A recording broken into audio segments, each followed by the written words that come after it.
Anand ji, Sat Sri Akal. Hi, Sat Sri Akal. You look handsome. Thank you. Thank you. Stephen, is there a Zoom password also? Some people are asking me if there's a password. No, but we're actually at capacity right now. And Oh, so I see. If people aren't able to sign on here, they should be getting a link to the Facebook pages. Okay, perfect. What is the capacity? 100. 100? Well, we are at 105 right now. Well, 100 and then the 5 of us, I guess. Okay. Yeah. All right. So we should right Hi. away start off. If you are okay, Anand, could we start it off? Yeah. Perfect.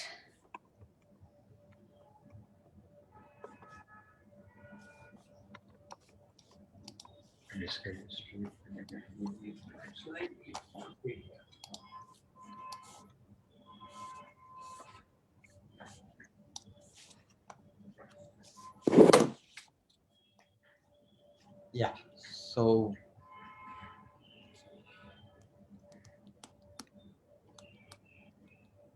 Sorry, Dipti, are you going to, are we starting? No. Yeah, you're going to start, Radhika. So if you Oh, can. so you want me to?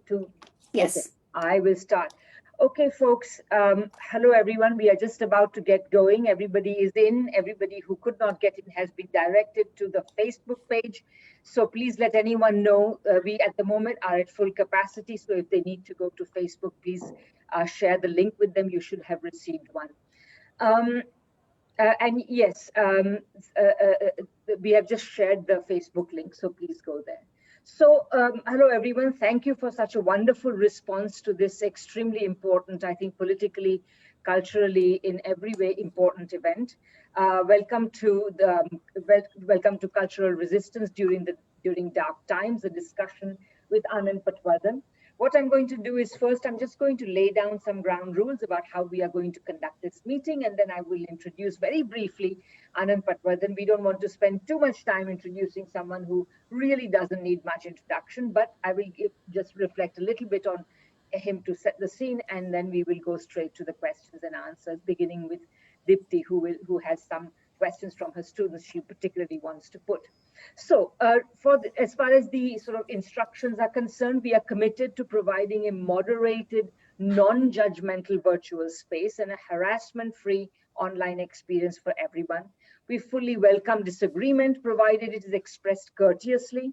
We do, however, have zero tolerance for harassment, oppressive comments, or derogatory language. So participants who do not conduct themselves accordingly will be given one warning, and if they persist, they will be removed, unfortunately, from this virtual space. It sounds all very forbidding, but it's really just so that we can have a good discussion. In order to pose questions for Anand, please use the raise hand option, which you will find in the bottom bar of your Zoom screen. Or if you are too shy or you want to just for other reasons put down a question, you can put your questions in the question and answer tab. And I think we will also be monitoring the Facebook question and answer. So as we have time, we will incorporate those questions for Anand as well. Okay, and finally, please keep your questions as short as possible. We want to include as many questions as possible. So please don't give speeches. One question and keep it short, 1 minute or preferably less. So let's enjoy the discussion. Now, a few words about Anand. So I would say, I think of Anand as a sort of quintessential activist documentary filmmaker. Anand was educated, interestingly, in Mumbai and in the United States at Brandeis University, but also at Montreal's McGill University. He's been making documentaries since the early 1970s, and his latest, Vivek, which is a searing look at the way in which so many secularist and rationalist intellectuals and activists have been murdered by people who, by all accounts, seem to be close to Hindutva. His films range over a number of a very wide range of topics, including workers' rights, nationalism, the plight of Dalits in India, nuclear nationalism, etc. And of course, the rise of Hindu nationalism in India has been a major theme, and Raam ke naam, which was really, I think, which came out in the early 1990s. With Raam Ke Naam, Anand was there from the beginning, documenting what Hindutva has done to India.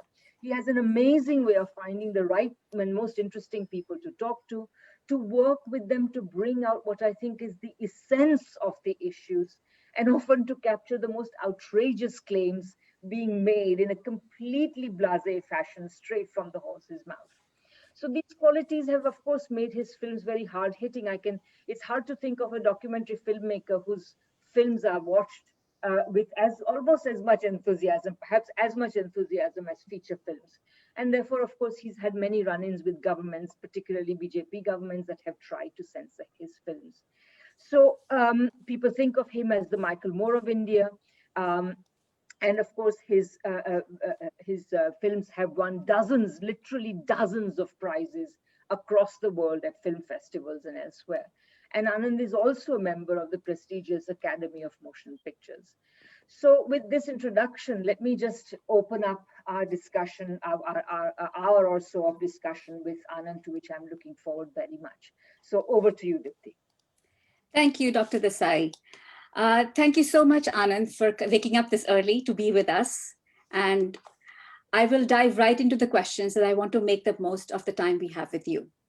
We will begin this discussion with Raam Ke Naam, as our audience today has watched the film and they will be joining us in this space also eventually. The film opens with a man on a motorcycle stating very confidently, Ram Mandir will definitely be made. This past year, we saw the Sthapna, or the laying of the foundation of the Ram Mandir in Ayodhya. Almost 29 years later, the temple will now be built in 36 months. Your film in 1992 seems to be foreshadowing this. What are your thoughts on this today? And just a minor correction. My film was actually shot in 1990. Okay, sorry. It was completed in 1991, which means it was made before the demolition of the Babri Mosque. It was meant as a warning to the country of what would happen if religious fundamentalism wasn't checked. Because at that time, the first attack on the mosque took place, which I documented in 1990, October. And then the actual demolition happened in December 1992. I wasn't in Ayodhya at the time, but I added a postscript which became part of Raam Ke Naam. So Raam Ke Naam is shot up to 1990, but a postscript was added after the mosque was demolished in 92. And then when Pujari Lal Das, who was the main protagonist in Raam Ke Naam, the Hindu priest who speaks against the destruction of the mosque, because he says that we're already praying here. The Hindu worshippers are already praying inside this compound, and there's no need to change the status quo. And the people who are trying to change it are those who have nothing to do even with religion. They never even came to pray here. He was referring to the Vishwa Hindu Parishad that had spearheaded the attack on the mosque. So that was 1990, and then 92 afterwards, we kept trying to show the film. After we had to clear the censor board hurdle. It took some time, but even after getting the censor certificate without any cuts, there was no easy way to show it, and we kept fighting for it to be shown on Doordarshan, the national television channel of the time, which still is the national television channel in India, except that in 1990, Doordarshan was almost the only TV in India. All the other channels hadn't arrived yet or were just beginning. So the maximum viewership in the country watched Doordarshan, which is why we wanted to get it on national TV. We finally won a court case in 96, and then the film was shown on Doordarshan, but by that time the mosque had been demolished 4 years ago. Right. So now... What I wanted to point out is that what was on TV, and we're talking about not a BJP government. In 1990, it was a so-called secular government of the Congress. And then, while we were fighting to get Ram Ke Naam on TV. There were many governments came and went. None of them supported the screening of Ram Ke Naam on TV. So that's why we had to go the court route. But what in 1990 was happening on TV was that the Ramayan serial was being broadcast every single Sunday. Everyone dropped all other work to go and watch the Ramayan TV. And this is the prelude to the whole Babri Masjid demolition movement, because it came on the back of a running serial that the government was showing at prime time every single Sunday, which went on for almost a year, or maybe even longer than a year. So Right. the government of the day, which was meant to be secular, was promoting this kind of mythology, thinking it was very innocent, just cultural stuff that it was showing. But it created the atmosphere in which a huge national Ram temple movement grew. So, I mean, the temple is going to be built in 36 months now. So, I mean, this is in some ways what the situation in India is right now is worse, far, far worse than what it was at that given time when you were shooting it too. In some Yeah, ways, would you agree no, and with that? I would also say that really, I have no objection to temples being built. I mean, if Absolutely. there are people who are religious and they want a temple, they can have a temple. But this was not about the building of a temple. This was not about any religion.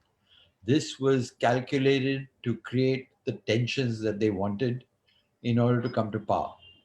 Uh, Before the Ram temple, Ram Janmabhoomi, Babri Masjid conflict, the BJP had only 2 seats in parliament.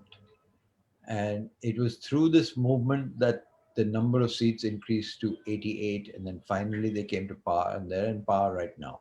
So it was almost like a single issue that brought a party that was obscure into power. And this is a party that came from an ideology that was hated in India at the time of independence, or soon after independence, because they are the ones who, their ideology killed Mahatma Gandhi.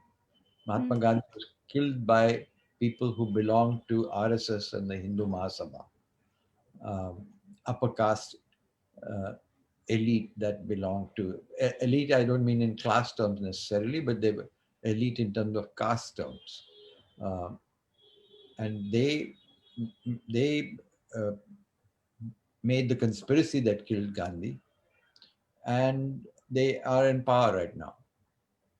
Okay, great. Uh, is India a Hindu nation as the RSS sees it, or does it remain a secular, plural society? It was founded to be in the beginning as we chose it to be India and not Hindustan. And how and why cultural resistance is the last gatekeeper against total dictatorship. Okay, so India is a secular country by definition, in the sense that it was defined at that. Uh, it's true that in when we first the first constitution we got, Dr. Ambedkar did not, I mean, and the group that made wrote the constitution did not use the word secularism in that constitution, because they took secularism for granted. Everything, if you read the constitution, the secularism is embedded in the whole structure of the constitution. So they didn't actually use the word because they didn't feel it was necessary, because that whole freedom struggle was largely a secular movement. And so there was no question of, it sounded redundant to say secularism. But that Mhm. word secularism and socialism were added during Indira Gandhi's time. And that is why the right-wing forces now uh, object to the words secularism and socialism in the constitution, because they said it was added later. But it's there in our constitution. So by definition, we're a secular state. Uh, Mm. and and by the way, even Pakistan was meant to be a secular state when it was first created. Even the Pakistan constitution was secular uh, when Jinnah uh, led the partition movement. But then the Pakistan constitution also got changed and it became an Islamic state under Ziaul Haq. So these are tendencies. India has not yet declared that it's a Hindu state, but the parties that are in power, their junior members keep saying it in public that they're fighting for a Hindu nation. So they find it not embarrassing or not illegal to say that and to propagate it. I mean, some people do it by talking about it and some people do it quietly, Yeah. but they are moving in that direction. I mean, it is interesting. Today is the 25th of January for you. Tomorrow is going to be 71 years marking the Republic Day of India in India. So it's actually interesting that we are having this conversation today for several reasons also.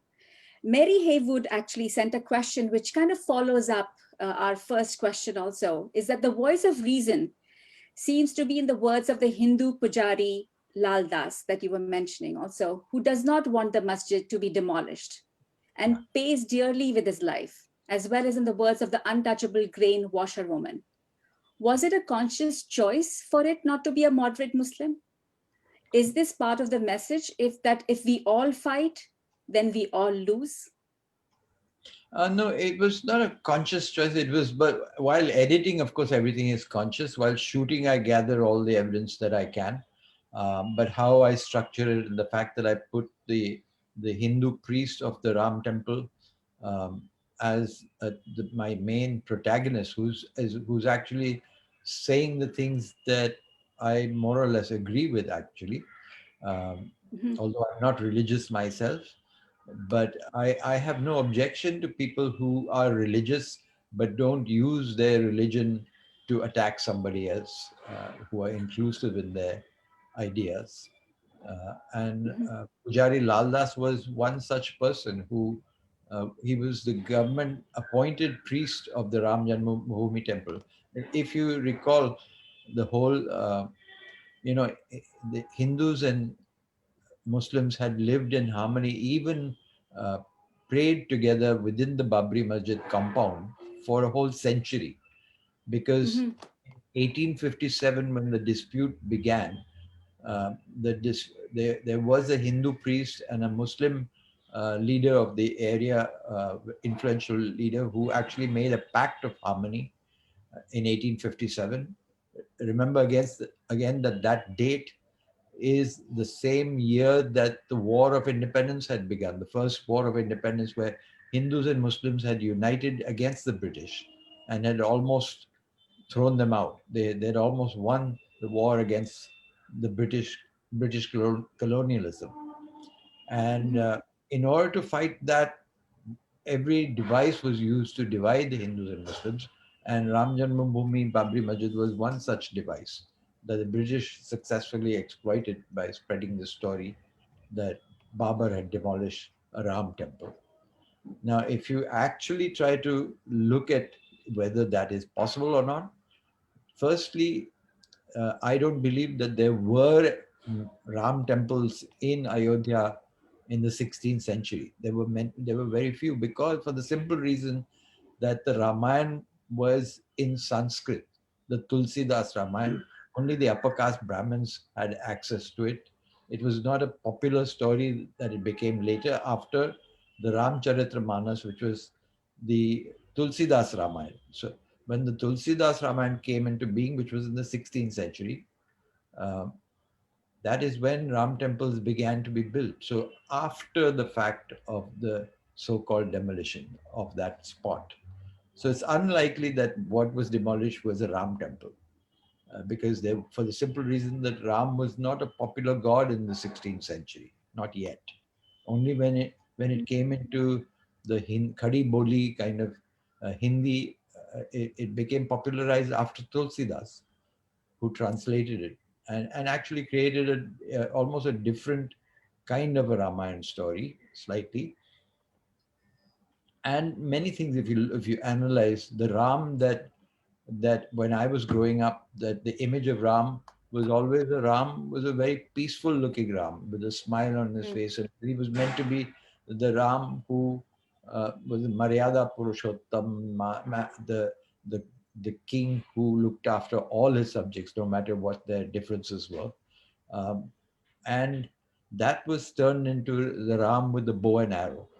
So the Ram that now is popular in India, the image of Ram has a bow and arrow. And this was something manufactured when this temple mosque movement began.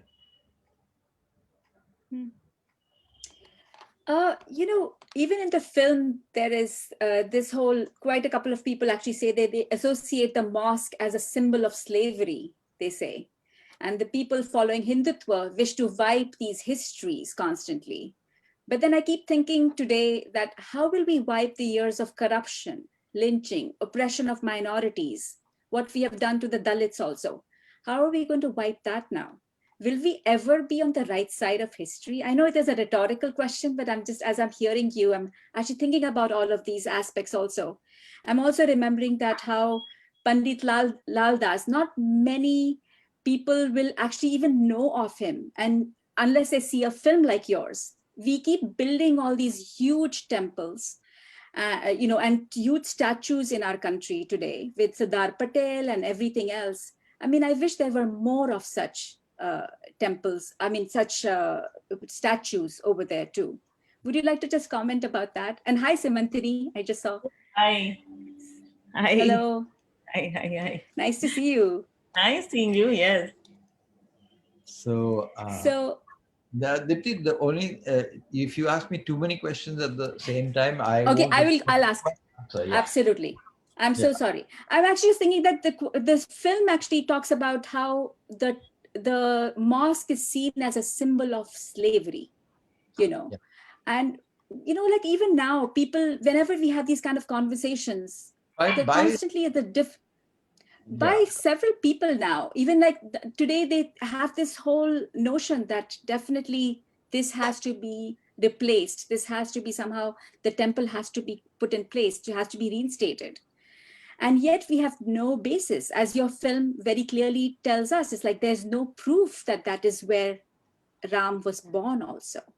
So how will we even, yes, go ahead, please. Yeah, so the level of mythology is multiple. The level of mythology starts with the birth of Ram. I mean, Ram is not a historical person. Ram is a part of mythology, of religion. And so to have a birthplace and an exact birth spot for Ram itself is illogical. And you see that in Ram Ke Naam, when I asked the followers, the Ram Bhakts, about when was Ram born, they had no answer. They had no answer. They said Ram was born in Treta Yuga, which is before history began to be recorded. So they had they were not even within thousands of years of identifying the birth date of Ram, but they had the exact spot where he was born. So they knew exactly where he was born while not even coming within centuries or thousands of years of the date. So that's obviously it's obviously logically impossible. So when I say things like that, they counter with that it's a matter of faith. I mean, how do you know that Jesus's mother was a virgin? I mean, how do Christians believe that that's a Virgin Mary? Mary is a virgin. I mean, that sounds illogical. So all these things are not scientific; they are part of faith. So okay, so if we're going to call it faith, I have no problem with it. If it's faith, you believe something, so you believe it. But you know that it's not a historical fact. So then after that, to turn that around into a historical claim of a property, that becomes problematic. And our court went so far as in the Allahabad High Court, they ruled that God himself was a litigant. So Ram Lalla, which means the baby Ram, was an actual litigant in the court case.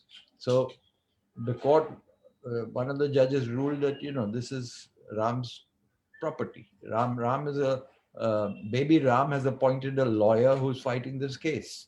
So that is the level of absurdity that we're in, where gods come on earth and fight court cases. I mean, when gods come on earth and fight court cases, very little chance for people like me who also fight court cases. We can't fight and win against Absolutely. God. So yes, so the court case was decided in favor of God, and the court also later decided about the demolition of the mosque. I mean, there were two different court cases. One was about the property. Mhm. Property was awarded, to the people who were the caretakers of God, appointed by God, and then there was a court case about the demolition itself. Who demolished the mosque and was that legal or not? Earlier, there was, all the evidence showed that the mosque was, it was demolished on camera. The cameras recorded the whole demolition. So there, the court ruled that it was demolished by antisocial elements who were unknown. Now, they were right that they were antisocial elements, but they were certainly not unknown because they were on camera. And not only that, there were hundreds of interviews by the car sevaks who had done the demolition, who talked on camera, sometimes on hidden camera, because um, Anirudh Bahal and the people who run Cobra Post had done a sting operation on some of the people who were accused in that case. And many of them spoke on camera, talking about how even the first time that they attacked the Babri Mosque, which is the time that I was recording in 1990, and some car sevaks were killed by the police at that time. These people, the car sevaks on camera, later on admitted that they actually got them killed. If you can imagine the mindset that deliberately put their own working class people in the front of the demonstrations, firing lines, so that they would be killed, because they knew that once they get killed, they'll become martyrs, and then we can carry on the movement and build it further. So they deliberately got their own people killed in 1990. And this is on camera, this is on record. Yet, again, our memory history is very short. These kind of stories don't come into the mainstream and people don't know about it. Mhm. People are actually asking in the chat also that could you respond why the mosque was associated with slavery also? Like, why is this notion constantly, which lives with people, which they think and associated with this whole Mughal period within the history of India? Yeah. I mean, this has been a long exercise in manufacturing a certain certain ideas, and this is not just the Indian Hindutva historians that have created this. This was also the mischief played by the British historians. The British historians are partly responsible for propagating these kind of ideas. They propagated the idea that there were martial races in India, some who were very brave, and they were fighters, because the British were creating an army mainly of Indian people. The British ruled in India with hardly 7,000 Englishmen who were controlling the whole country, because they got their Indians to do their dirty work. They got Indians into their army. They divided their army into battalions from different communities. So that's why they needed to float the idea of martial races, like the Rajputs were the Hindu martial races. There were Afghani soldiers, there were Sikhs battalions, there was Maratha battalions, there was a Mahar battalion, all of that. So that's how they did divide and rule. And many of those ideas remain with us today because they were created for colonial rule, which was the divide and rule methodology. Can we actually get to the bottom? One of the person from on the sorry, I just wanted to get back to your question about this idea of slavery and the Mughals, what they did. Yes, it's a common mythology that is spread in India, is that the Muslims were very brutal. The Muslim rules, when they characterize Muslims as one entity, when actually over 1,000 years there were many different uh, rulers, some of them Muslims, and they fought each other as well. There wasn't a consolidated Muslim rule as such. But there were people within those groups that were very different from each other. So even amongst the Mughals, there were people like Akbar was very different from Aurangzeb. Mm. Aurangzeb was very different from his own brother Dara Shikoh. So there were Muslim leaders who actually inculcated a kind of harmony within society, to some extent religious harmony. Akbar was one of them. And there were Muslim rulers who emphasized their own religion much more. Uh, but they are no different from any of the rulers of that era. Uh, Mm. the fact that they demolished our temples and subjugated women and things like that, that was true of all rulers. You know, whether when the Hindu kings captured some other king's territory, the first thing they would do was to go to the temples and destroy the temple, because the loot, all the riches were stored in the temples. Mhm. So they didn't have banks in those days. They actually kept the stuff in gold and silver, and temples were one of the places. So it would be any conquering king would go and demolish a temple or whatever religious place there was at the time to get at that. So anyway, I'm not making excuses for what happened in the past. I'm saying it's not relevant to what is happening today. And Yeah, but how do we reason it out? I mean, most people do not even want to listen to reason at times. That's the challenging part. yeah, and it also depends on how far back in history you want to go, because Yeah. if they want to go back to 500 years, and supposing their claim is right that there was a temple here before 500 years, which in fact I'm saying is not necessarily true, that there was a Ram temple. Most likely that's not the case. But even if that was the case, supposing somebody comes to my house today and says, sorry, you better get out because 500 years ago my ancestors owned this property. But now in independent India, I own this property, and you can't take it away from me saying that 500 years ago your people were born here.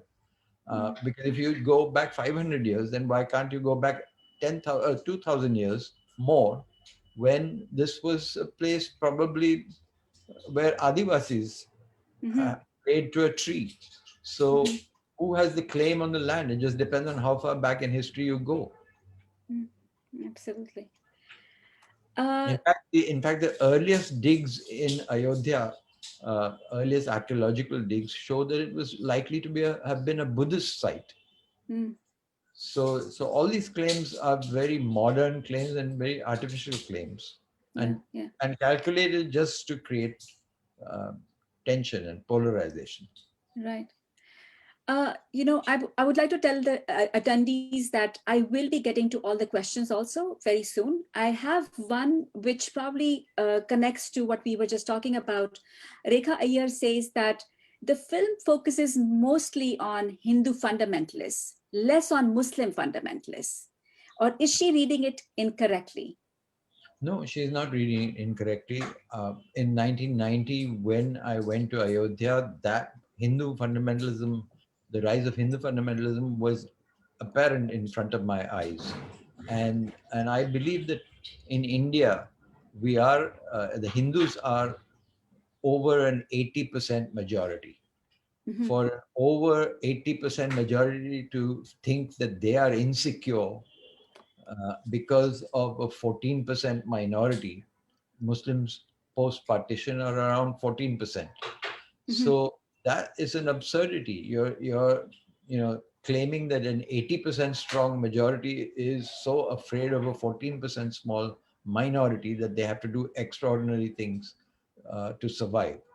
Actually, the reverse is true, that it is the minorities that are under attack, uh, the minorities that have been not just physically threatened, but they've been kept in very poor conditions. If you look at every indice, you can see that uh, Dalits amongst the Hindu society, the so-called who are, uh, or Buddhists, or Adivasis, on the one hand, and a Muslim minority on the other hand. These are very depressed sections of society. And so Mhm. the claim that the majority is afraid of the minority is actually completely a manufactured claim. Yeah. There is Karan over here who's asking a question. How do you see the arts in your case, films particularly, as a most potent lens to critique, question, and reframe a modern Indian identity? So I Could we think, be able to do that? Like we create, yes. yeah, I think I believe in non-violent struggle. I believe that the struggle that is most likely to succeed is the movement that doesn't rely on weapons for their battles, but relies on ideas, relies on uh, presenting a point of view that is compelling, that people, with facts that can be referred to and researched. And it's this that we are trying to create. We're trying to create a rational way of thinking that takes facts on board. And I think that that can be best done through the arts, through genuine education. I'm not saying that the people who go to school and college necessarily get a genuine education in India today, because even our educational institutions have been communalized. Uh, I'm speaking of India. Is the same is true in Pakistan as well. That we're taught alternate stories, alternate histories, and I think it's the job of people who actually have looked at many more sides of these issues and have studied more, should present their work so that others can have access to this. So in that sense, there needs to be a cultural revolution, because actually what we have done is that we have surrendered uh, the space for culture to the right wing. The right wing has a ready-made cultural background. Right wing relies on those who rely on religion have ready-made cultural icons. They have, through the centuries, so many gods and goddesses, so many holidays and festivals, and everything that can be organized around these religious events creates huge material for cultural use. I mean, like the Ram story was carried through Ram Leelas long before cinema and television. I mean, when I talked about the Doordarshan's Ramayan, that was in 1990, but before that, there have been Ram Leelas in northern India, from village to village. And originally, the Ram Leelas were not necessarily bad things. They were part of the cultural outpourings, and they didn't necessarily create um, terrible kind of hatred within society. It was part of our culture, but then that became ready material for those who wanted to use religion for political gain, to use those same symbols in a different way, in a militant way. So now that whole cultural area is captured by the fundamentalist forces, we who are trying to fight fundamentalism and fight for a secular society, for humane society, we need to come up with our own iconography, our own symbols uh, of resistance. And all these symbols are also there in our own history. It just depends on where you look. So if starting from the Buddha and Kabir and the whole Bhakti movement, and there are Guru Nanak, and there are people in every religion that have spoken about love and compassion. And that is something that we can build on. And I believe that's what Gandhiji tried to do. I mean, his idea of, he didn't speak about secularism in the Western sense or the French sense of secularism, where everything had to, this very strict division between state and church. Um, but he talked about believing that all religions were saying the same thing, and that every religion had a right to exist. And so I fall somewhere in the middle. I think that is, as I said, perfectly fine for people to be religious, as long as that's what they're actually doing. Having a personal communication with their God, which they do at home, and don't necessarily bring it on the street. And if they bring it on the street, even if they do that as a cultural expression genuinely, which is not full of hatred for another community, even that would be okay. So, but today we see the use of religion for the purpose of spreading hatred. And that is where we as a secular state must draw the line that you can't do that.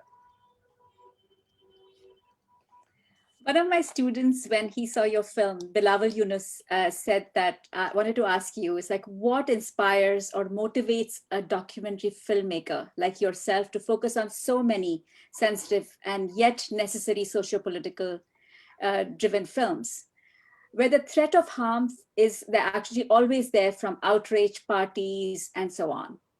It is surely not the money that drives you. What is it that propels you every day?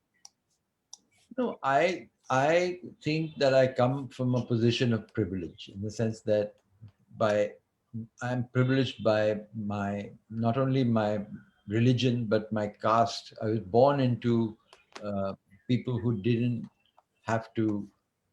I didn't have to make a living to survive. Uh, I had to do. I could do whatever I wanted to do with my life, and also being Hindu, being born so-called upper caste, gave me privileges that people take for granted because they don't think about caste. They don't realize that they're actually living a very privileged existence. Um, so I saw it as my responsibility to use my privilege and to use the fact that, I mean, let me put it this way, that if a Muslim had made the films that I make, they uh, they probably wouldn't live to tell the tale in the conditions that we have in India, because they crack down on Muslims very hard. They're doing it every day. They're catching somebody or the other for nothing. There's a Muslim journalist from Kerala who is in jail in Uttar Pradesh because he went to report the rape in Hathras. The rape UP has become the rape state of India. Every day is Capital. rape capital, yeah. And this journalist was going to do a report there, and he's in jail still. Uh, they cooked up charges against him because once you're a Muslim, they can call you a terrorist and they don't have to prove it. They can throw you in jail, and then 5 years later or whenever, the courts will find that you are not guilty, but your time has been wasted in jail. There have been many cases like that, people whom they could never prove guilty, but they kept them in jail for years. So there are many. There's now a stand-up comedian, uh, Munawar Faruqi, who is in jail because they claim that he was going to insult Hindu gods. That speech was never even delivered. So point is that, yeah, he's been in jail now for 25 days. Uh, there was a friend of ours who was part of Faisal Khan was part of a Padyatra in Mathura. By the way, I'm rambling a bit right now, but just as there was That's a Ram, fine. just as there was a Ram temple movement that galvanized all these forces, they had already declared then, and you can hear it even in Ramkela, that Ram Mandir ek jhanki hai, Kashi Mathura baki hai. That is that after the Ram temple, they're going to switch to Mathura and Kashi because they're looking for wherever they can make trouble, wherever there is some kind of a dispute between Hindus and Muslims over a particular site. And there may not be even a dispute today, right now, but there's some memory of some dispute that they can dig up and then build on. So Mathura is their target, one of the targets, because that's supposed to be now the birthplace of Krishna. So that gives them another opportunity to go and create polarization. So anyway, meanwhile, Faisal Khan had started in 2011, revived the movement of the Khudai Khidmatgars. Now, the Khudai Khidmatgars was the movement started by Badshah Khan, Khan Abdul Ghaffar Khan, pre-independence, who was one of Gandhiji's most trusted followers in the Northwest region.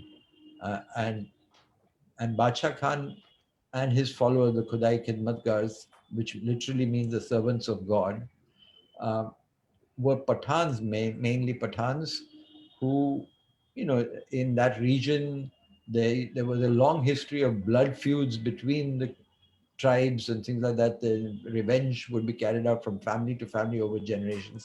But Badshah Khan converted this group of people into the bravest non-violent fighters of the independence movement. And they faced British bullets without retaliating in violence. And Badshah Khan spent the most numbers of years in British jails than anyone else that I know.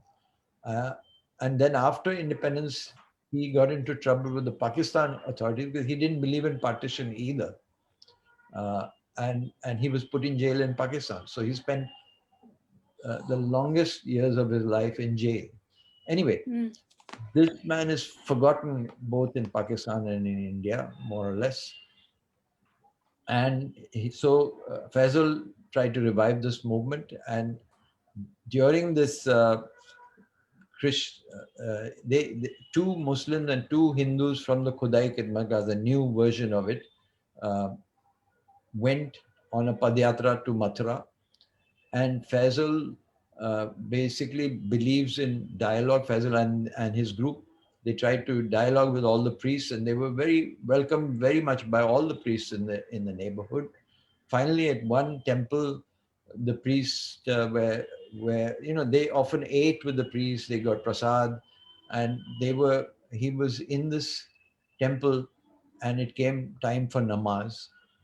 And he asked the temple priest if he can go outside and do namaz and then come back. And the temple priest said, by that time they'd become friends, because Faisal, by the way, quotes from the Ramayana. He knows the Ramayana very well. He knows Hindu texts as well as the Quran. And so he's always trying to create, a kind of dialogue. Harmonious environment, Yeah, exactly. exactly. Yeah. And he's successful. But the priest told him to pray, to do his namaz inside the mosque, inside in the temple compound. They did that, but they made the mistake of taking photographs and putting them on Facebook. So the moment the photographs of namaz being done by two people within the temple compound went public, the Hindutva went to town, made a WhatsApp, made it viral, and started protesting. And Faisal was arrested. The Hindus in his team were not arrested, but he was arrested, and it took more than a month of battling to get him released. We had to do an international campaign to get Faisal freed, because he had broken no law at all. Anyway, so I'm just giving you an example of how dangerous it is to have a Muslim name in India right now. Yeah. I'm actually going to, in fact, take a few minutes and open up the talk also, so that attendees can participate in here and actually ask some questions also.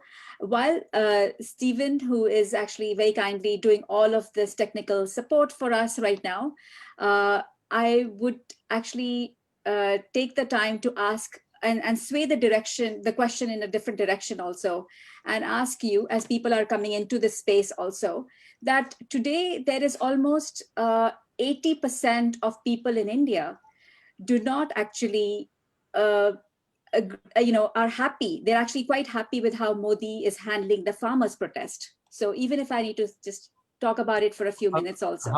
Where do you get that figure of 80%? It's on YouTube and so many other places that you can actually, this is the kind of work that keeps getting circulated also. And when you're actually having these conversations with friends or people they keep quoting these kind of fake news or otherwise. This is fake news. Absolutely.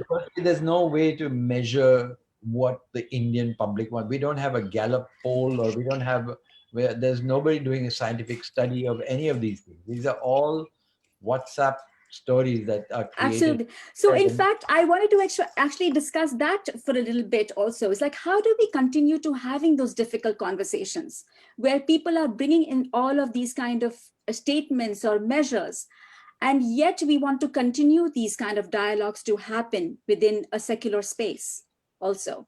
Because a lot of times people are beginning to believe that what a large majority or certain people are saying is the truth, and a lot of that kind of truth is being circulated as well.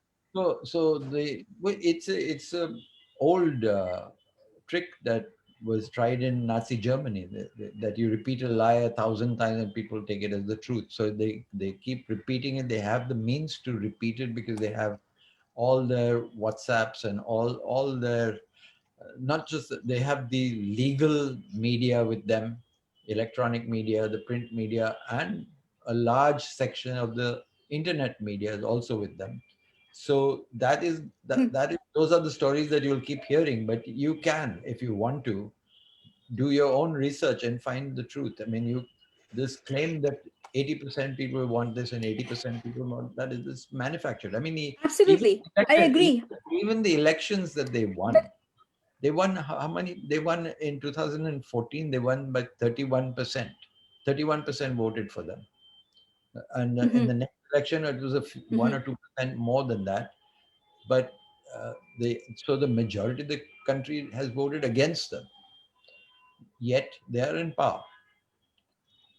Just like Donald Trump was in power in America, so although he didn't have the popular vote, he still became president of America, and he, he hijacked the whole American system. But it didn't last. And this in India will not last either. But it's a matter of what is happening right now is that there's a partnership between the right-wing forces that believe in this majoritarian idea that we'll teach the Muslims a lesson, we are the Hindus, we're strong and we'll do whatever we want on a cultural front. But there's a partnership between them and business, big business that gains from the fact that people focus on minor religious issues while they get to do the loot. So you have the Ambanis and Adanis that the whole economy is about, and you have an increasingly number of people who are being dispossessed and thrown out, thrown even off their own land. And now you're seeing that is not working anymore. That is breaking down. And you see the farmers on the streets. You see, these are contradictions that they cannot paper over forever. Some elite sitting in America or Canada or in India, as elite uh, doesn't realize that this kind of rule is not possible to sustain over a long period of time. People are not so dumb and stupid that they will accept, uh, being robbed every single day. Stephen, do we have more people here now already? Awesome.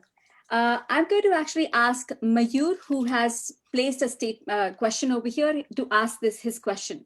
Please go ahead. Mayur, are you here? Okay, I'm going to read out his question. His question is that the film mentions how some of this was a response to the Mandal Commission and Dalits were not really supportive of the movement. But why do you think that Dalit opposition to a Brahminist party like the BJP has lost momentum in all the anti-Muslim rhetoric? So I think there's a confusion here. The film certainly doesn't talk about. In fact, shows that the Dalits, whoever I was interviewing, whether they were backward caste, so-called backward caste, or Dalit community, are people who did not support the Ram temple. In fact, the film ends with a Dalit woman who talks about, why should I run after Ram? There's just one Ram. What about all our birthplaces that are being demolished? So that is not the story of Ram Ke Naam. In Ram Ke Naam, there you can see a clear caste divide where the people of the upper caste are the ones pushing the temple, and the people who are not upper caste are not necessarily part of this upsurge. Today, that situation has changed a little bit because after the Mandal Commission movement, it's true. I think he's got confused because there is in that period, 1990, uh, there was a fight between Mandal and Kamandal. That means the bow and arrow. So the bow and arrow of Ram, that is Hindutva, and the Mandal Commission, which was the other backward castes fighting for their rights. I'll take you back to when reservation policy began in India. It began, the deal was struck in the 1930s that Dalits would get reserved seats. But the other backward castes were not part of that reservation policy or affirmative action policy. The other backward castes finally got recognized in the 90s through when the Mandal Commission report began to be implemented. And so that created that for the BJP forces was a warning signal that there would be caste understanding of society. There might be caste unity between Dalits and backward castes. And so this would become a huge mass force.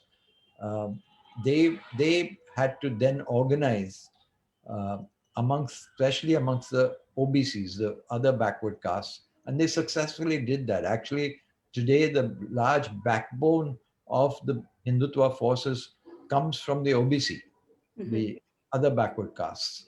Um, to some extent, even some Dalits. I mean, they made a Dalit president of India as a Dalit.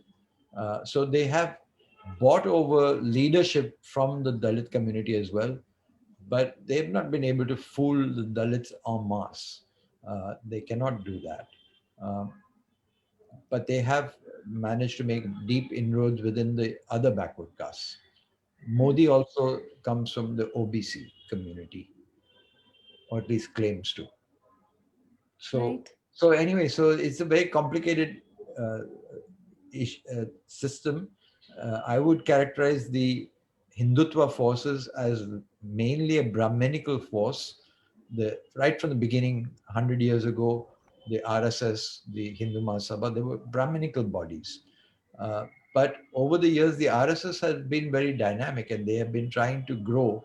And they have, as I said, now they have other castes that are part of that system. Although I don't believe that they ever allow intercaste marriage within their system. And you might get a few examples of even Hindu-Muslim marriages within the BJP fold, but you'll hardly ever get uh, examples of intercaste marriage where upper caste Hindus are married in Dalits.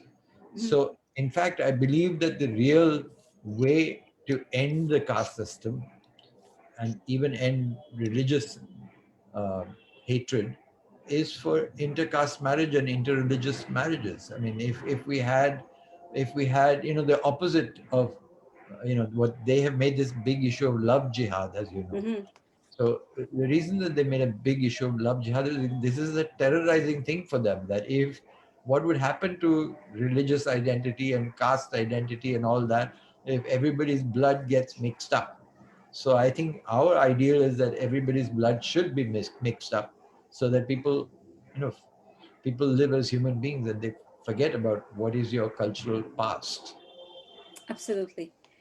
There is S. Chatterjee that I see the hand up. Please go ahead and ask your question. Can you hear me? Yes.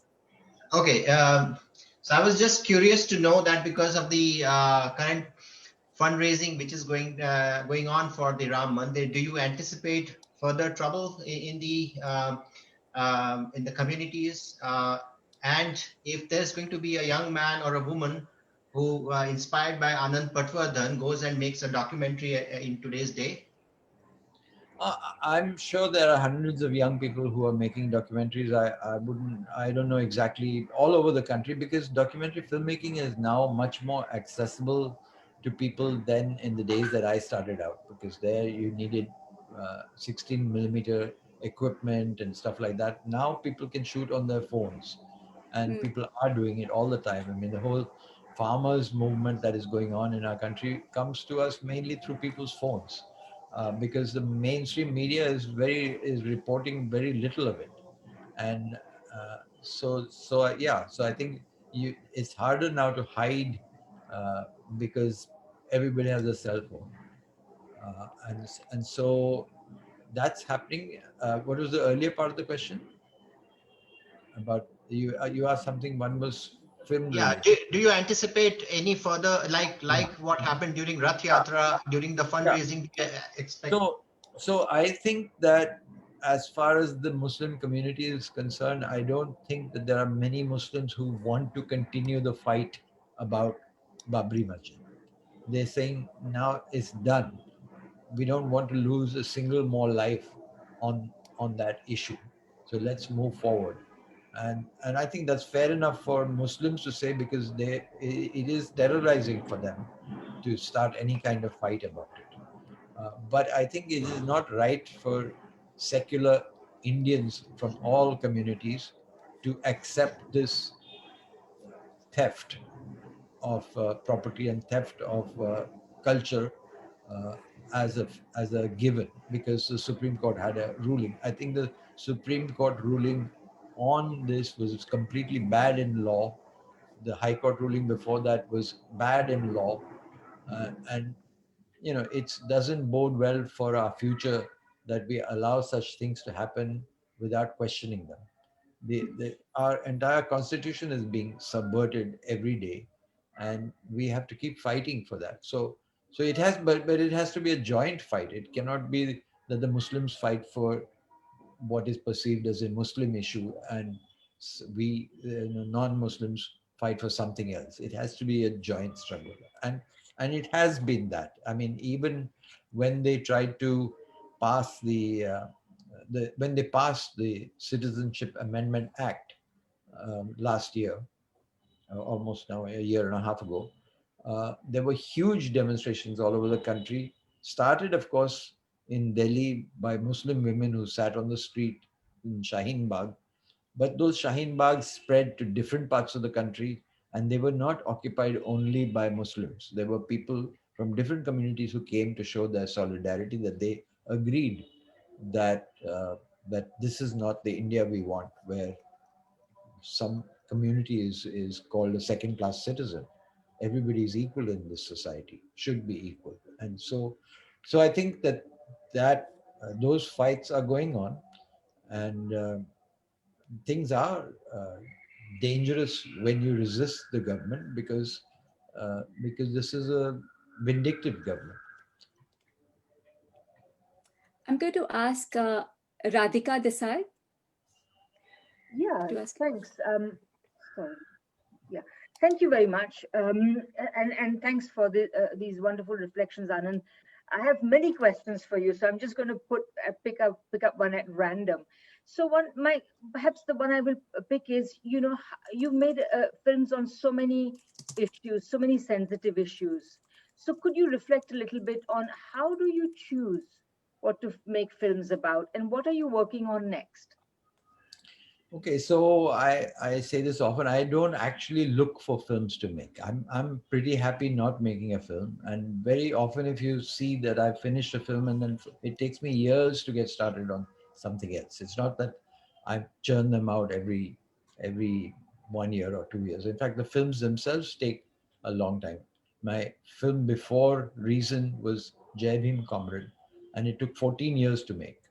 And then after we completed it in 2011, up to 2018, I was hadn't made a film, but I was shooting. And then finally in 2018, Reason or Vivek was made public. And now since then, I haven't made another film. But I'm right now. I'm basically working on home movies. It's been a period of lockdown, so I haven't gone out very much.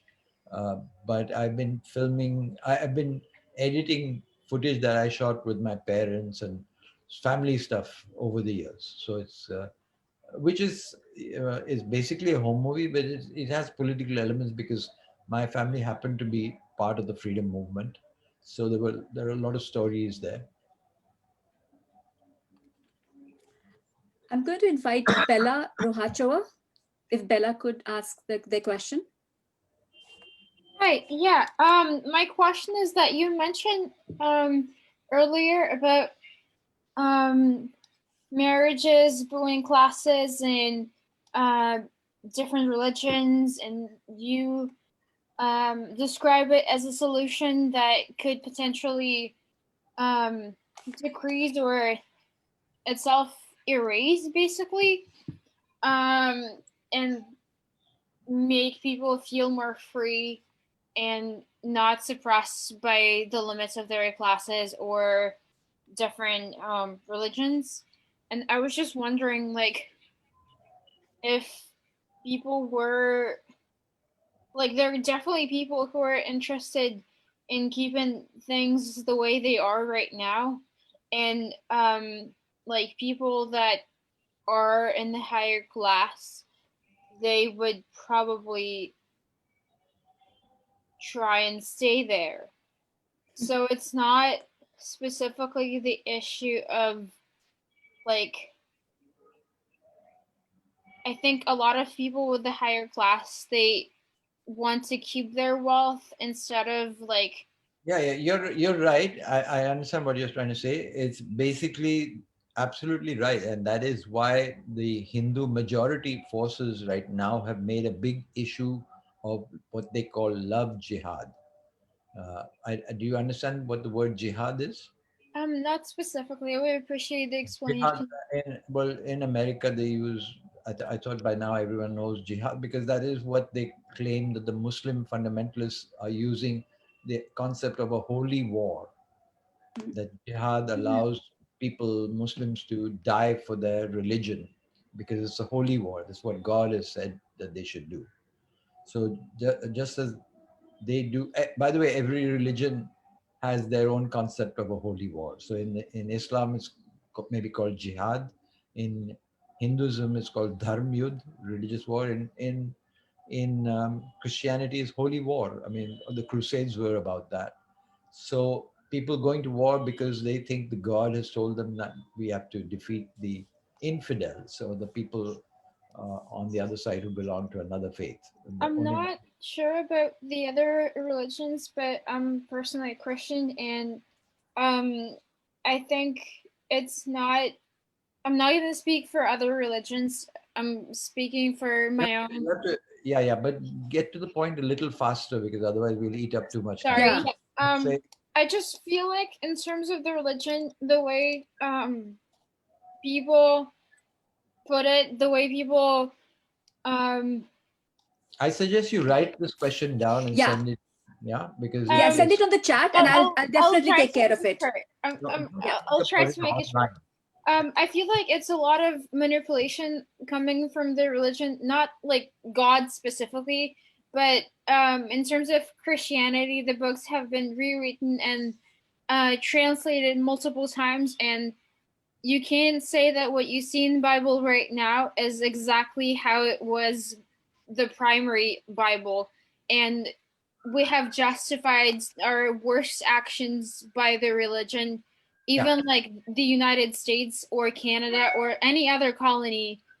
Yes, absolutely, and absolutely, and there are, even if you look at the people who are religious, they follow very different texts.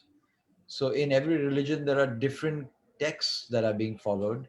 So there's no single word of God that everybody knows. I mean, in Islam, they claim that the Quran has never been rewritten and stuff like that. But even that was a part of the oral tradition. After all, it took hundreds of years before things got written down. And so in those hundreds of years, even if there was a God who came on earth to tell the story to somebody who would then write it down hundreds of years later, their followers would write it down. You can imagine that those things changed over time. So I personally believe that man created God and not that God created man. But that is, I'm not getting into that. I don't insist that everybody else believes that. I'm going to jump here. I'll actually take one question from the chat and then go right back to the panel, to the attendees as well. There's Saida Pukari Anand who's asking, can you please talk about the possible reasons why and how counter narrative to this extremism and religious fundamentalism has failed both in India and Pakistan. Would you have an answer for such a question? Why the counter Why it narrative? has failed? Yeah, counter narrative, to any extremism as well as religious fundamentalism. Why has it failed both in Pakistan as well as in India? Well, there are international forces in both. In the creation of religious fundamentalism, there has always been an international beneficiary. So in pre-partition India, before independence, the beneficiary were clearly the British, who, as I said, was sowing disharmony, communal hatred within this land that they were ruling with a very few number of British people to actually control this huge territory. They could only do that by keeping people fighting amongst each other. So they did that during the colonial era, but they continued to do that even after the colonial era. In fact, they ensured that there would be a partition in India because it would become still, they were afraid that a strong India, which included Pakistan and Bangladesh and all the territories that then got split up, a strong India would have been a threat to the West. It would have been a threat. It wouldn't have been possible to loot the resources in the same way. So for them, it was better to have these different countries, preferably fighting each other, whom we could arm, because the whole international economy is also controlled by the arms trade. So the biggest weapons manufacturers would be at a loss if there were no wars to be created. And creating a territory in India and Pakistan and China and et cetera, which are at war with each other, helps the international arms trade, the countries that are selling weapons to both sides. So that is part of it. There is economic forces that want the tension to continue in India and Pakistan. That's the international part of it. But also the national part of it is that both India and Pakistan are ruled by tiny elites. And that those tiny elites also cannot stay in power if people wake up to their own actual interests. Right now, we see in India people waking up to their own actual interests in the form of the farmers. Last year, we saw the people, the Muslim community, parts of the Muslim community protesting against Citizenship Amendment Act. And 2 years before that, we saw, in 2016, we saw students who started the revolt because the neoliberal forces were cutting back education, cutting back on funding of public education. So the main places that were government funded educational institutions were the places where student revolts were taking place because they were facing cutbacks. They were facing, destruction of public education. So you had the incident of Rohit Vemula, who committed suicide in Hyderabad University, and that cause was taken up by students all over the country, and it became a mass movement.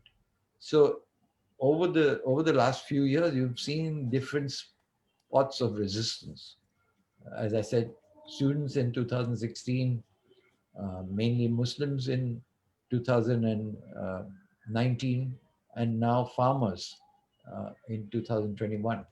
So you're seeing examples of people at the bottom waking up and fighting. So that fight is not going to come from people who are well off, who are comfortable, whose share market is rising. That's the other irony, that even as the actual economic situation deteriorates for the masses, the share market is in the opposite direction. So the elite is kept happy. And what we hear from who creates the news, who tells these stories and spreads these messages is largely the elite that are beneficiaries of what is going on. Yeah, I'm just actually wanted to make a correction also, that the 80% comment that I made, I know I'm getting a lot of flack for it. It is not something that I was stating. I didn't frame the question really well, but it is absolutely about something that is being circulated, and oftentimes you are shunned and stopped and probably silenced because of those questions also. I'm going to turn to Rekha Iyer to ask her question. Yeah, I just want to Yes. add what you're saying, Dipti, is that it's not Yeah. your fault because, you know, even if you look, if people, how do people get their information these days, even from the internet? Supposing you don't believe the television and you don't believe the newspapers, then you go to the net. You type something in Google, you get Wikipedia. Now, even Wikipedia, they are the right-wing forces are changing it every minute. And then you have, if you look at search engine, the thing you get most is Quora, Quora, that pretends to Right. know everything about everything, everything you ever wanted to know about anything. And Quora comes to the top of the search list and Quora is an RSS run body. Now, the people don't necessarily know that. So you're getting this RSS information thinking that you're innocently getting the truth from the internet. Uh, Hmm. and a lot of people are completely fooled by such things. You know, Yeah. they've captured the search engines. Yeah, absolutely. I'm going to ask Rekha Iyer to ask her question. Mr. Patwardhan, absolutely a privilege to talk to you. Well, my question is this, because when the Ram Janmabhoomi Sthabana was taking place, I have been speaking to people in Canada and my relatives in India, and I don't believe we have that movement that you want to actually resist this. I mean, I am thinking of Modi as fascist, but most people that I know don't agree with me. But I don't see the will to resist such a movement, and I'm afraid that we are going to be soon a Hindu state. Can you correct me? Can you do you see anything positive in all this? And as for the farm thing, I've tried to read so much about it. The media is such that I'm not sure where to go with this issue. So we are not getting the right spin. We are not getting the right spin on all this. So I want you to put a positive spin and say, yes, we are going to remain a secular state. We are not going to remain a secular state unless we fight for it. There's no doubt about the fact that the people in power come from, I'm not saying that we have fascism actually in power. It's not reached the stage of full-blown fascism as happened in Nazi Germany, where they had open extermination camps and things like that. But we are headed in that direction. And people, it's the duty of everyone who understands this to speak up and speak up now, because the more we wait, the more it'll be too late. But at the same time, I'm not a pessimist. I don't believe that fascism is sustainable. I don't believe in India it will succeed, especially because, I think even Amartya Sen talks about this in the argumentative Indian. You know, you can't put three Indians in the same place and they'll agree with each other for a long period of time. So I think that this fascist idea of one leader, one guy who will tell you everything and you swallow it, is likely to succeed in the long run. It's not sustainable. And even Hitler didn't last for very long. So fascism is not sustainable. That should give us hope that we have to wait it out. We have to survive this period, but not just survive. We have to actively resist, and that people are doing that. People are doing that very bravely all over the country. So I think if you want to get inspired, there's much to be inspired by. Mm-hmm. Definitely. I'm going to, because S. Chatterjee had already asked a question, I'm going to go to Shri Muley, and then I'm going to come to S. Chatterjee. Shri, could you ask your question? Hi, Shri. Long time. Hi, yes, I wanted to say hello to Anand. It's been a long time. Camera's not on. I can see only a photograph. I can turn my video on. Yeah. Okay. Okay, please. So I was going to ask you to speak a little bit about the farmers' movement, because some comments were made which I thought were completely, they were not based on information that is current, because I think that the farmers' movement has had a very strong support. And you can see that. I mean, I'm looking at videos every day coming from the resistance that they're putting up.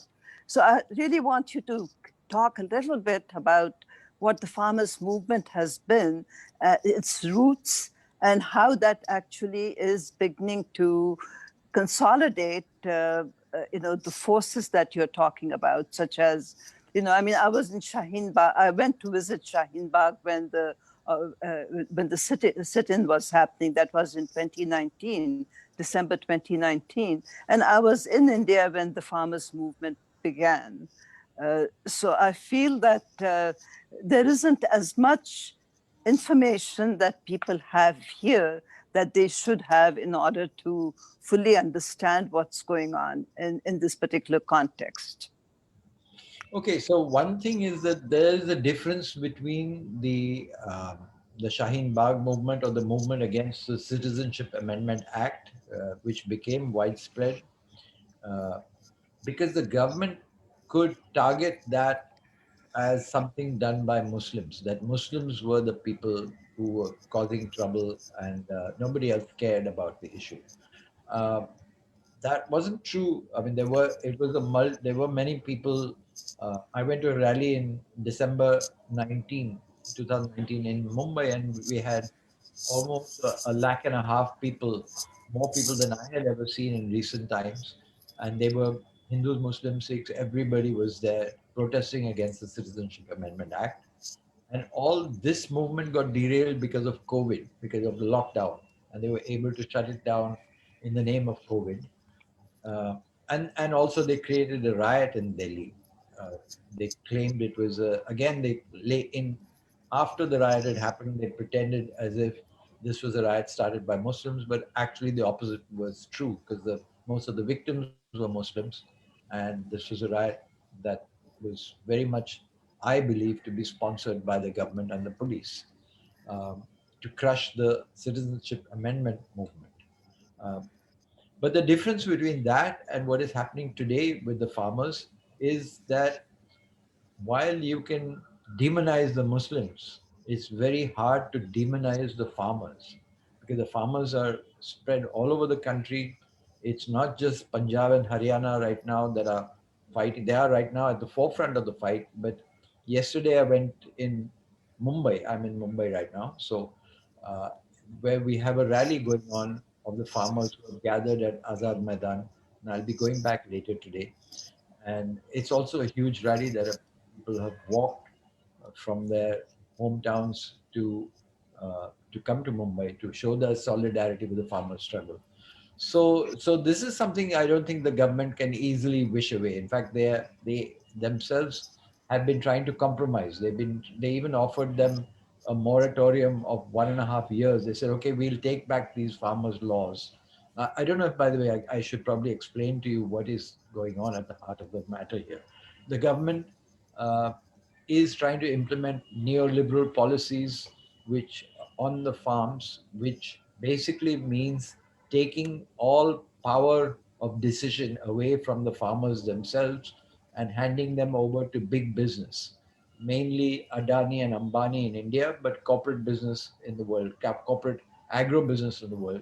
So eventually, this is like re-inviting the East India Company to take over our economy, surrendering our national sovereignty, even our land, because eventually the farmers who cannot pay for heavy fertilizer, seeds, and the chemical farming and irrigation, etc., will get into debt, and then their lands will be usurped by big corporations. So our whole farming will be done by corporates, and that is the intention of the government, to surrender the farming to corporates. That means encouraging GMOs, modified food, modified farming methods, etc., which are in long term destructive.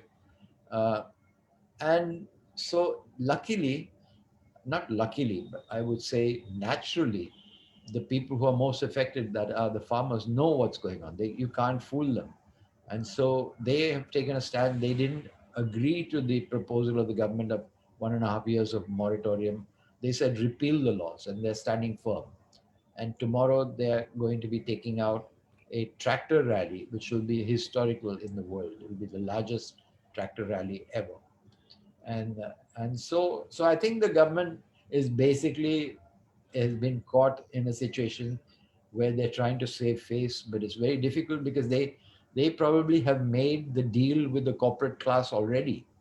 So they can't back down from these farm laws on the one hand, because they've actually probably already accepted the money for the deal, and they cannot repeal the laws. But the farmers are saying we're not budging until you repeal the laws. So it's a standoff. Mhm. Anand, there's a question that might also, you can probably elaborate on that. The mainstream media in India are wing media, now dubbed Modi media. And the social media pages are overrun by paid troll armies of BJP, RSS. Well, how would you actually react to that? Because there's a Modi media which has absolutely taken such a huge space also, and people are listening to this constantly within that, Yeah, I mean they listen to Man Ki Baat, but I'm pretty confident that the Man Ki Baat is so boring that it's very hard for people to listen to the same thing, the same tune, the same tone every day. Modi has a great skill, and that is a skill of a Nautanki artist. He's a performer, and he performs very well. And yeah, so you can get enthralled by that performance for a little while, but when that same performance comes again and again and again, I think people will get tired of it. one would hope. One would really hope. People I know are already tired of it a long time ago, and the people that I meet on the streets, who are working class people, the rickshaw wala, the taxi wala, my conversations with them show that this popularity is something that is manufactured. Just like Trump told everyone that he's winning the election, Modi tells everyone that they have 80% majority, but actually that's not the case. It's actually a very hollow claim, and unfortunately our elections are manipulated. Our elections are manipulated in different ways.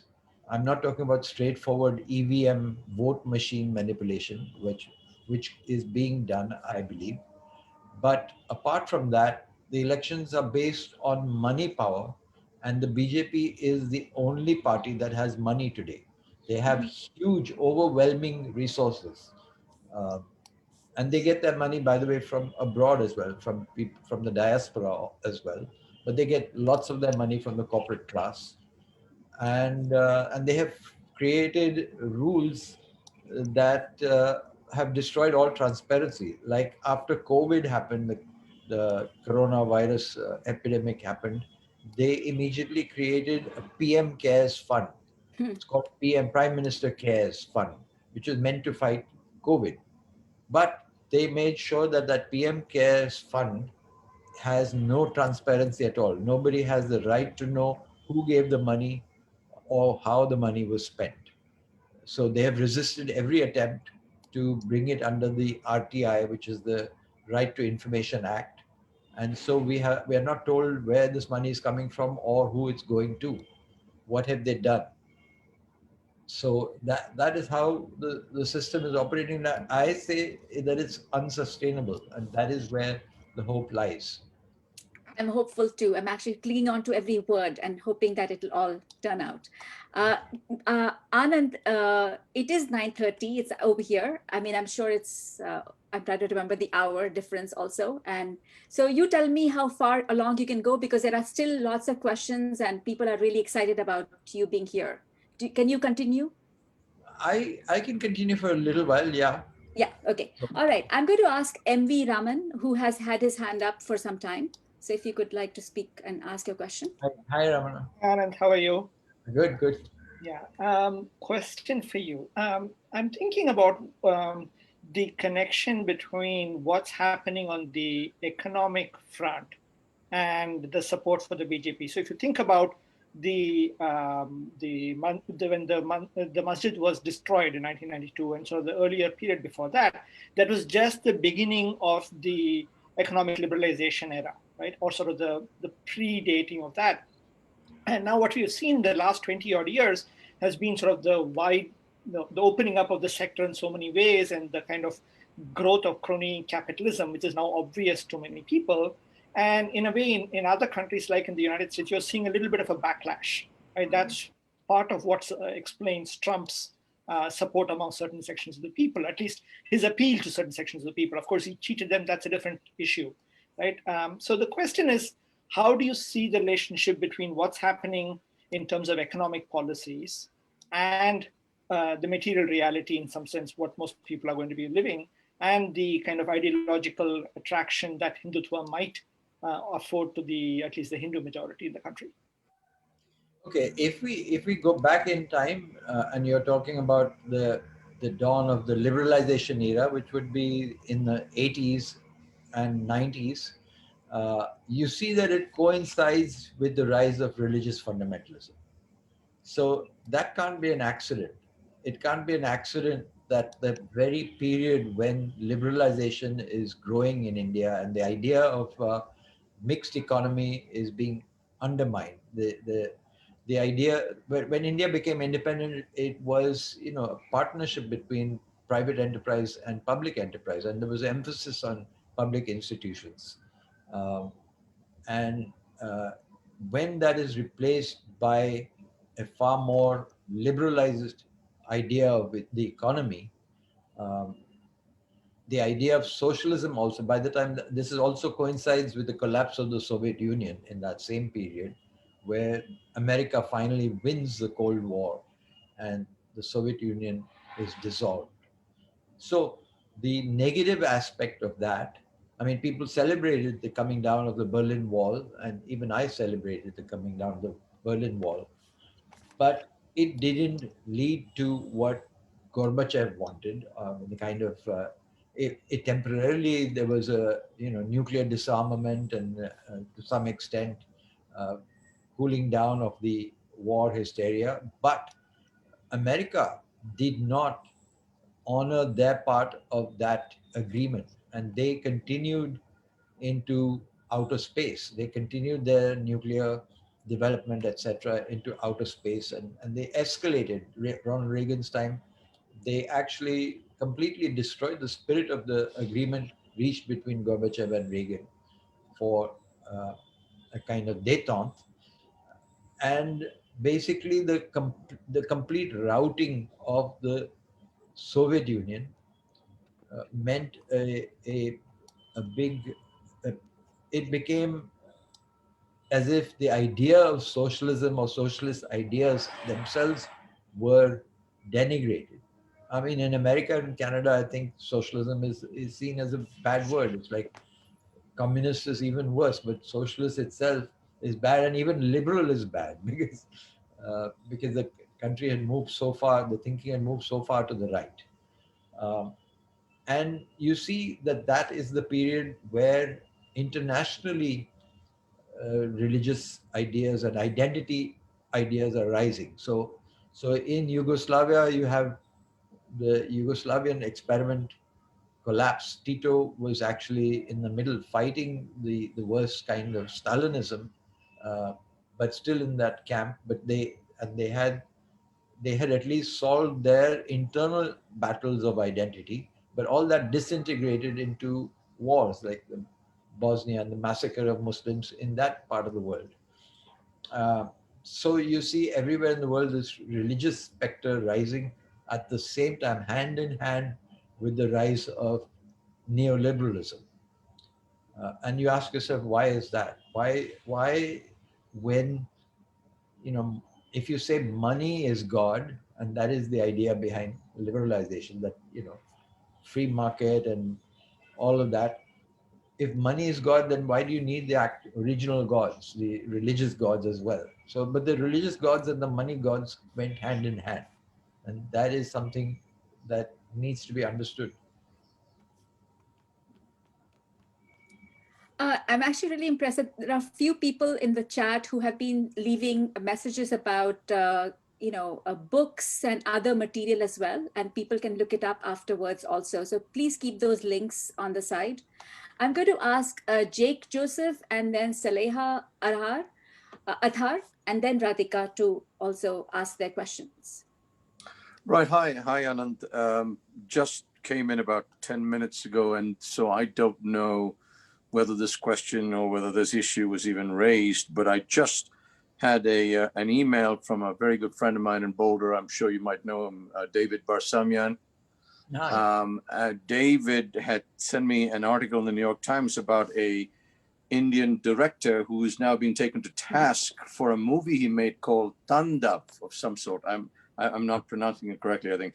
But I know that's a different thing from the kind of documentaries you make, but I was just wondering, this whole phenomenon of the troll army pouncing on him, just, eviscerating him on Twitter, insulting him, threatening him, and then here he then folds his hand and says, I'm going to take away scenes, etc. Can you speak to not just this, but the wider issue of media in India having to muzzle itself because there is this whole Modi, the Modi toadies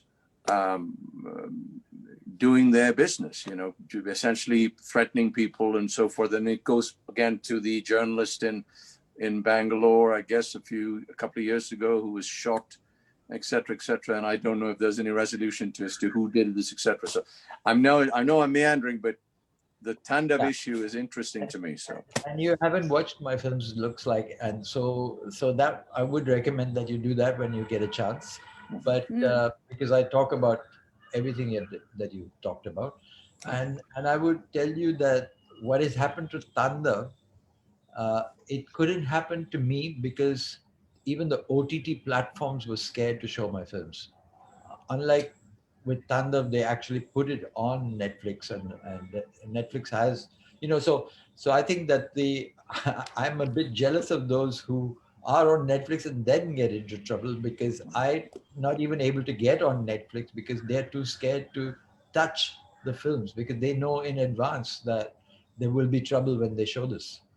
So in that sense, especially documentaries face greater hardship than some kinds of fiction do, because fiction still is made, you can get them onto OTT platforms to some extent. But you're right that there are troll armies, and they've attacked not just Tandav, but they even attacked, by the way, Meera Nair's Suitable Boy, because there was a scene, really, a romance between a Hindu and a Muslim that they couldn't tolerate.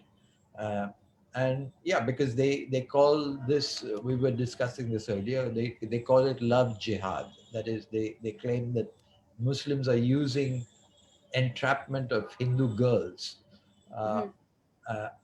in order to grab the Hindu girls. The old mythology, like white people used to say the black people are going to, sleep with all our women. So they were lynched because the women were the property that the underprivileged are going to grab.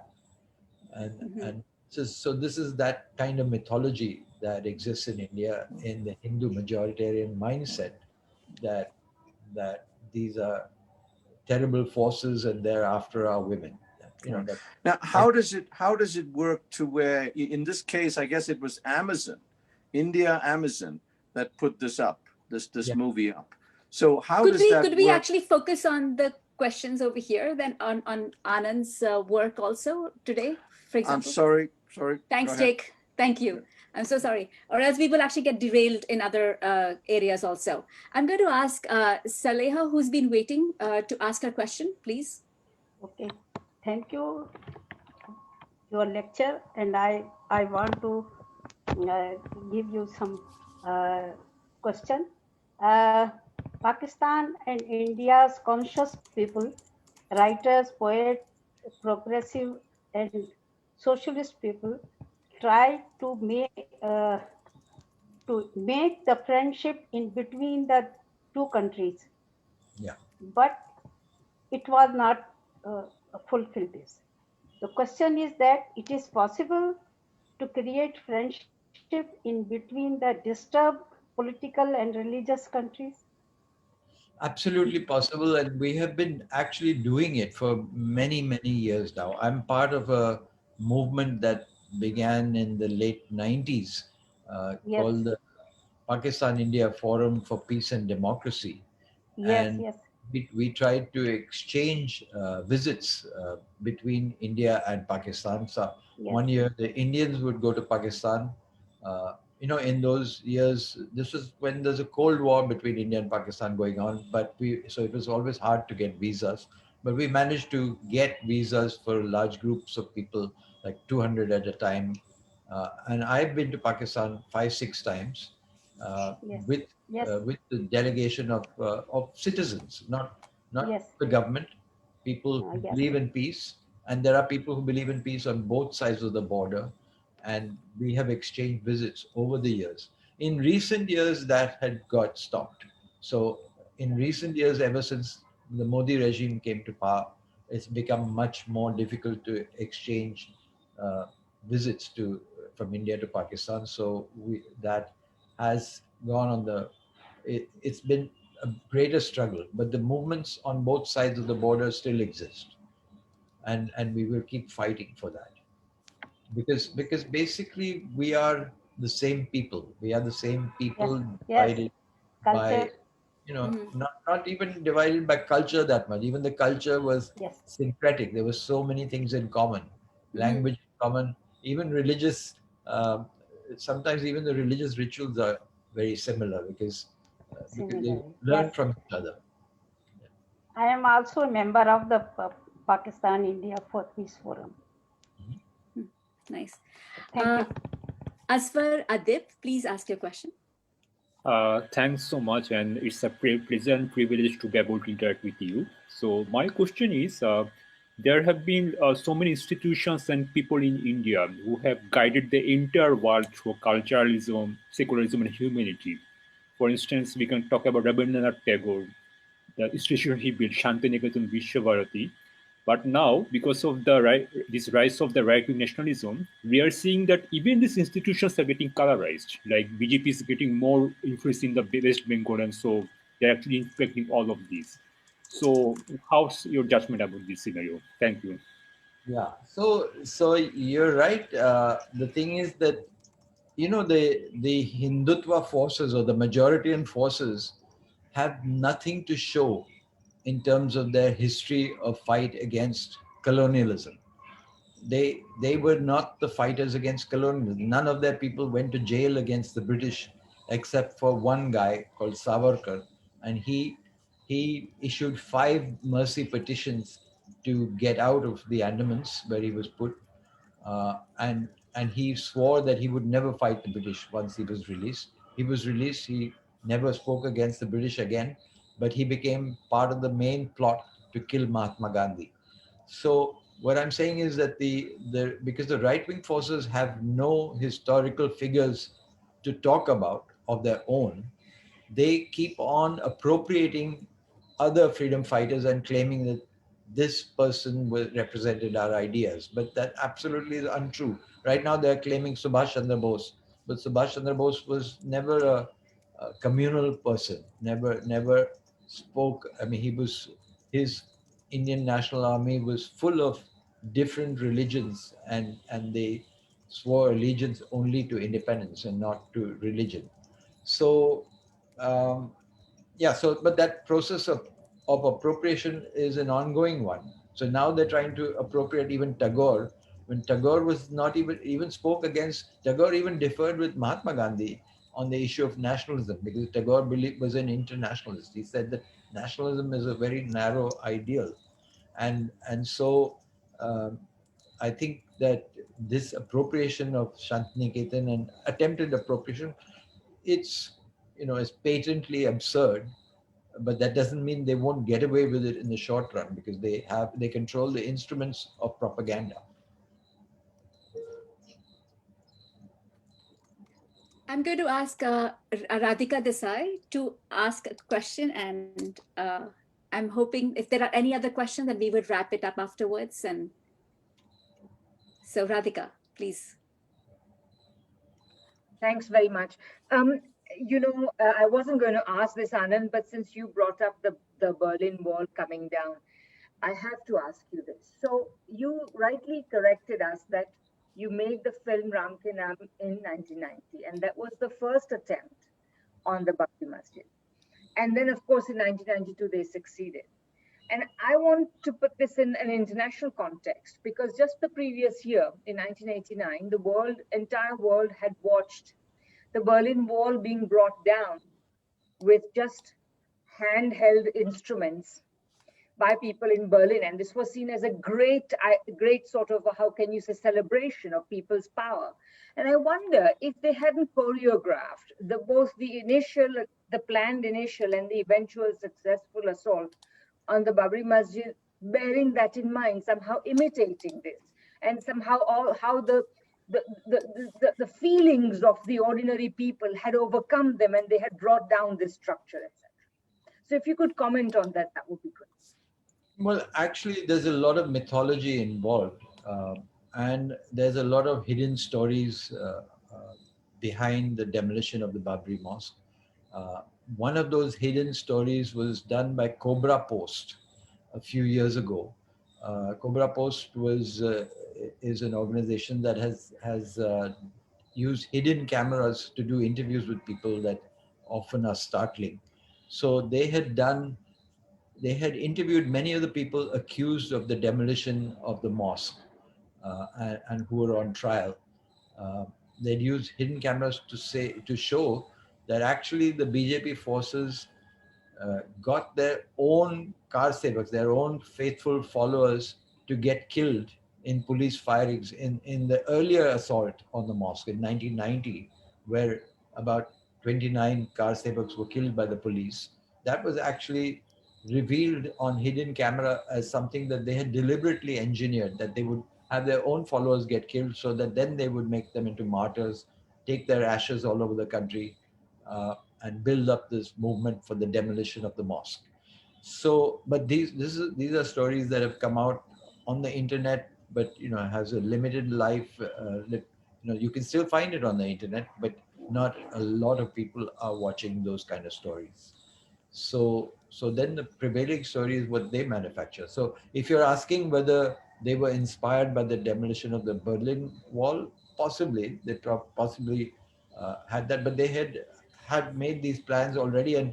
And by the way, while we are told that the Babri Mosque was demolished by bare hands, actually, in my opinion, because I was there in 1990 when they made the first assault, it was a very strong structure that couldn't be brought down in a short while by bare hands and a few pickaxes. And many people have alleged that they actually used bombs in the middle to detonate the demolition. So anyway, that apart, is neither here nor there. They claimed that it was a mass action, and the court, which is now their court, has ruled that nobody was guilty. At least they couldn't find that this was the work of antisocial elements who were unidentified. But actually, they were all on camera. They were all on camera, and then they were later on hidden camera where they spoke and talked about how and why they did the demolition. So actually, the stories we're being told are completely false. And the evidence shows that the opposite was true, that it was a pre-planned assault. I'm going to actually just say a couple of things. I want to thank Aisha Memuri and Ishita Tiwari, who were moderating the questions also and helping me sieve through them. I also want to mention Stephen McLean Rogers, who's been helpful with all the technical know-how and the technical details for this entire session. And thank you, Radhika Desai. And I'm going to invite Zahid Maktoum to say the last words and the closing remarks for the day. I thank each and everyone over here. Zahid. Hi, thank you first and foremost, Brother Anand. Grateful to you for a remarkable and insightful reflection and a compendium of reflections of yours. we're very grateful to you and have been learning from you for a very long time. I think one of the items that reading all these questions that sisters and brothers wrote, and those are really instructive and remarkable. One thing that just leaps out is this, that during these times of craziness that we are experiencing, and we are seeing, a great deal of connection. I would say, even I would use the term solidarity between the forces that are designed to harm and hurt humanity, whether that is Saudi Arabia or India or Pakistan or Israel or United States. And we are seeing increasingly the gelling of a relationship between the anti-people forces. And I simply would like to just take this away from this event, that we have a greater need for solidarity amongst ourselves. We need to organize. We need to do what Indian farmers are doing. I mean, they're very peaceful, very organized, very connected, and they are able to reach out, and they are able to actually capture imagination of people all over the world. And that is simply because of their steadfastness, because of their commitment to the truth, and because of the fact that they have stood by and done the things that are in the best interest of the farmers' movement, and as such, by extension, for a movement for emancipation of human beings in India. I mean, it's bizarre that, in one of Anand's films, he's talking about that, or in an interview, that 9% or 9 individuals in India, they own wealth that would be equivalent to the wealth of over 600 million people. Now, just imagine this figure. Is this sustainable? Is it what we humans are designed to be? We are not. And it's important that we take away the message of solidarity from here. I have a great task as a member on the board of our Sharma Foundation, which is one of the main sponsors of this event. I would like to, by way of expressing gratitude to Brother Anand and Sister Deepthi and Radhika and Patricia Gruben and all the colleagues and comrades like Dr. Ramana, who came online to come and see the things in clear. Very grateful. Now, there are lots of other entities that helped us. We could not have done it. Sharma Foundation could not have put together this remarkable event that has brought all of us together. So there are entities that I must express thanks and gratitude to. From Montreal, it's a Cinema Politica, Siraz, Tisri Dunya Theatre, Mal Hoppenheim Cinema in the Midst of Struggle, and Dawson College.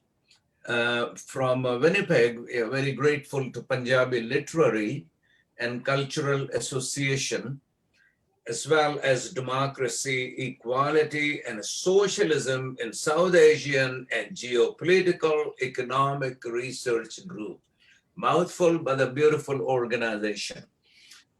From Vancouver, it's of course Sharma Foundation, the South Asian Film Education Society that Sister Patricia is, I think she's vice president, and Ashok Mathur is the president. and then South Asian Network for Secularism and Democracy, SANSAD we call it, and very grateful to all of these entities for being for participating in this. And in the end, I'll just take a few lines from Brother Anand's movie. Actually, these are lines from Kabir, a poet that represent the secular, syncretic, pluralistic character of India, which is being subverted today.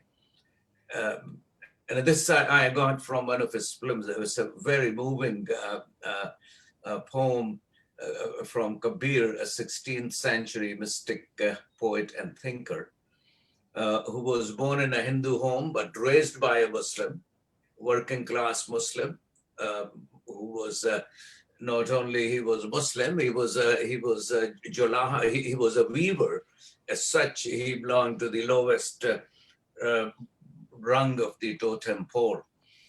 So this is what Kabir says: saints, I see, the world is mad. If I tell the truth, they rush to beat me. If I lie, they trust me. Hindus claim Ram as the one, Muslim claims Rahim.